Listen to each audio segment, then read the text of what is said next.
Budget నుంచి అంకెలు తీసుకున్నారు, కొన్ని దగ్గరలో సిఏజీ నుంచి అంకెలు తీసుకున్నారు, ఇంకొన్ని దగ్గర ఆర్బీఐకి సంబంధించిన సమాచారాన్ని పొందుపరిచిండ్రు. మేము దేన్ని పరిగణలోకి తీసుకోవాలని వారు అనుమానాలు వ్యక్తం చేసిండ్రు.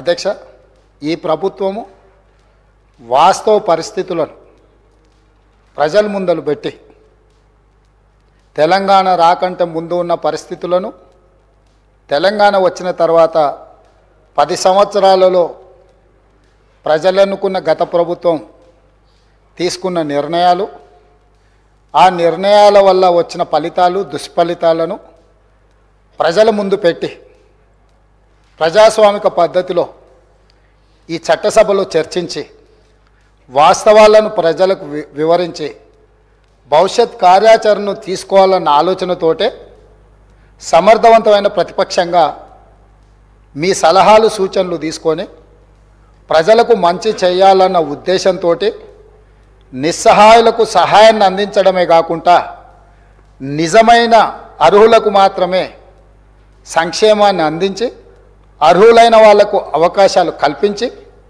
ఈ రాష్ట్రాన్ని బలమైన రాష్ట్రంగా నిర్మించాలన్న ఆలోచనతోటి ఈ దేశంలో ఉండే మిగతా రాష్ట్రాలతోనే కాదు ప్రపంచంతో పోటీ పడే విధంగా తెలంగాణ రాష్ట్రాన్ని నిర్మించాలనేదే మా ప్రభుత్వం యొక్క లక్ష్యము, ఉద్దేశము. అధ్యక్ష, రెండవది, వారు అడిగిన అనుమానాలను నివృత్తి చేయాల్సిన బాధ్యత సభాపక్ష నాయకుడిగా నా మీద ఉంది.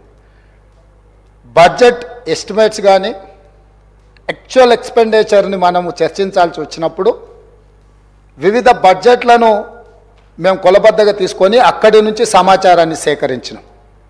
మేము కాగ్ రిపోర్ట్స్ను ఎక్కడ తీసుకున్నామంటే రెవెన్యూ రిసీట్స్ అండ్ ఎక్స్పెండిచర్ని మెన్షన్ చేయాల్సి వచ్చినప్పుడు కాగ్ నివేదికలను తీసుకున్నాం. అదేవిధంగా అధ్యక్ష, ఎక్కడైనా అంటే ఆర్బీఐ ఫిగర్స్ను మేము ఎక్కడైతే పరిగణలోకి తీసుకున్నామో లోన్స్ అండ్ అడ్వాన్సెస్, ఎందుకంటే ఎందులో అయినా లోన్లు తీసుకున్నా అడ్వాన్సులు తీసుకున్నా ఏది తీసుకున్నా కొలబద్ద రిజర్వ్ బ్యాంక్ కాబట్టి ఆ సమాచారాన్ని రిజర్వ్ బ్యాంకు పొందుపరిచిన నివేదికల నుంచి తీసుకున్నాం. అదేవిధంగా శాలరీస్ అండ్ పెన్షన్స్ టేబుల్స్ను వాడినప్పుడు మేము రెగ్యులర్ అంటే కాగ్ నుంచి ఏదైతే నివేదిక తీసుకున్నామో రెగ్యులర్ ఎంప్లాయీస్కు సంబంధించిన వాటిని మాత్రమే కాగ్ నుంచి తీసుకున్నాం. కాబట్టి ఇక్కడ మీరు బడ్జెట్ ఎస్టిమేట్స్ యాక్చువల్ ఎక్స్పెండిచర్ని మనం చర్చించుకున్నప్పుడు గత బడ్జెట్లు ప్రభుత్వం ప్రవేశపెట్టిన సంవత్సరం పూర్తయినప్పుడు ఖర్చు పెట్టిన వివరాలను అక్కడి నుంచి తీసుకున్నాం. వీటి మీద నివేదికలు అవి సరైన విధంగా ఖర్చు అయినాయా, ప్రభుత్వం సరైన ఉద్దేశంతోనే ఖర్చు పెట్టిందా, లేకపోతే ప్రభుత్వం అంచనాలు ప్రభుత్వం పెట్టిన ఖర్చు సహేతుకంగా ఉందా లేదా, ఒకవేళ లోపభూయిష్టంగా ఉంటే ప్రభుత్వం తప్పిదాలు ఏంటి అనేది కాగ్ నివేదిక ఇస్తుంది. అట్లాంటి నివేదికలను అట్లాంటి వాటిని మనము కాగ్ నుంచి తీసుకున్నాం. మనం చేసే అప్పులు ఇప్పుడు ఉదాహరణ ఒక విషయం నేను చెప్పదలుచుకున్నా అధ్యక్ష. రిజర్వ్ బ్యాంక్ దగ్గర ప్రతిరోజు ఒక నివేదిక మనకు వస్తుంది. ఆ నివేదిక ప్రకారము ప్రతిరోజు మనం ఎంత ఖర్చు పెడుతున్నాము, మన దగ్గర ఎంత ఉన్నది, లేకపోతే మన అవసరాలు ఏమున్నాయని చెప్పి రిజర్వ్ బ్యాంకు మనకు నివేదిక ఇస్తుంది అధ్యక్ష. దాని ప్రకారం తెలంగాణ రాష్ట్రం వచ్చినప్పుడు నేను ఈ బుక్లో పొందుపరిచిన అధ్యక్ష మా ప్రభుత్వము దీని ఒకసారి నేను ఆ పేజీ నెంబర్ వాటి వివరాలను చెప్తాను, ఒకసారి వాటిని చూసుకోమని నేను సభ్యులకు తెలియజేస్తూ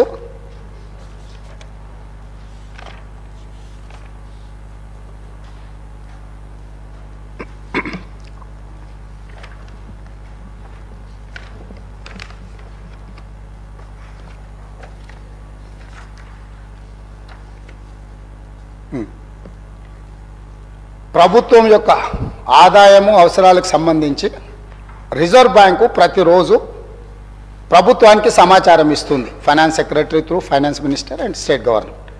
ఇందులో 2014 రాష్ట్రం ఏర్పడిన రోజు ప్రతిరోజు మనం ఏ రకంగా వాడుకున్నాం సంవత్సరం పూర్తి అయిన తర్వాత చెప్తారు. 2014-15 సంవత్సరంలో రిజర్వ్ బ్యాంకు దగ్గర మనకు మిగులు నిధులు ఉన్నది 303 రోజులు ఆ ఫైనాన్షియల్ ఇయర్లో.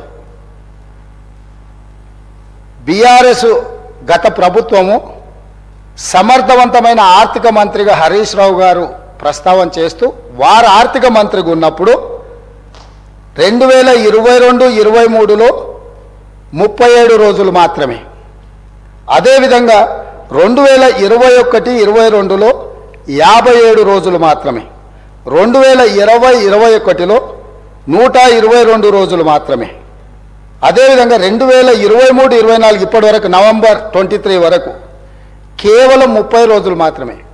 అంటే 2014-15 కాంగ్రెస్ పార్టీ రాష్ట్రాన్ని ఏర్పాటు చేసి రాష్ట్రం యొక్క ఆర్థిక పరిస్థితులను గత ప్రభుత్వానికి అప్పజెప్పినప్పుడు 365 రోజులల్లా 303 రోజులు రిజర్వ్ బ్యాంకు దగ్గర మనవి మిగులు నిధులు ఉండే, ఏ అవసరాలు కూడా రిజర్వ్ బ్యాంకు దగ్గర అప్పు చేయాల్సిన పరిస్థితి లేకుండా ఆర్థిక శాఖను రాష్ట్రం యొక్క ఆర్థిక స్థితిగతులను నిర్వహించినము. గత ప్రభుత్వంలో ఉన్న ఆర్థిక మంత్రి గారు నిర్వహించిన 5 సంవత్సరాలను లెక్కేస్తే ఏ సంవత్సరం కూడా ఇందులో సగం రోజులు కూడా ప్రభుత్వం దగ్గర డబ్బులు లేవు. ప్రతిరోజు రిజర్వ్ బ్యాంకు దగ్గర వెళ్ళి నించొని మా జీతభత్యాలకు, మా రోజువారీ ఖర్చులకు, మా ఆర్థిక పరిస్థితి బాగలేదు, మాకు అప్పులు ఇవ్వండి అని అడుక్కునే పరిస్థితి గత ప్రభుత్వంలో ఉండే. ఇవి వాస్తవాలు అధ్యక్ష. ఒకవేళ ఈ వాస్తవాలను కప్పిపుచ్చి మనం ఇంకా అద్భుతంగా ఉన్నాం, గొప్పగా ఉన్నాం అని ఆ గొప్పల కోసం దుబారా ఖర్చులు పెట్టుకుంటూ పోతే ఈరోజు జీతభత్యాలు ఇవ్వలేని పరిస్థితికి వచ్చింది. ఇది వాస్తవం. జీతాలు ఇవ్వడానికే అభివృద్ధి సంగతి దేవుడెరుగు, సంక్షేమం గురించి చర్చించాల్సిన అవసరం లేదు. ప్రభుత్వ ఉద్యోగులకు జీతాలు ఇవ్వలేకపోవడం వల్ల ప్రభుత్వ ఉద్యోగస్తులు బ్యాంకులలో తెచ్చుకున్న లోన్లకు వాళ్ళు ఇచ్చిన పోస్ట్ డేటెడ్ చెక్కుల వల్ల ఆ చెక్కులు బౌన్స్ అవ్వడం వల్ల వాళ్ళ సిబిల్ స్కోర్ పాడైపోయి ఈరోజు వాళ్ళకు కూడా ప్రభుత్వ ఉద్యోగులకు కూడా బ్యాంకులలో అప్పు పుట్టని పరిస్థితి వచ్చి ఇవాళ ప్రభుత్వ ఉద్యోగులను కూడా బ్యాంకు లోన్లు ఎగవేతదారుల కింద ఈరోజు బ్యాంకులు చూడాల్సిన పరిస్థితి ఈ ప్రభుత్వం కల్పించింది. తద్వారా ప్రభుత్వ ఉద్యోగులను కూడా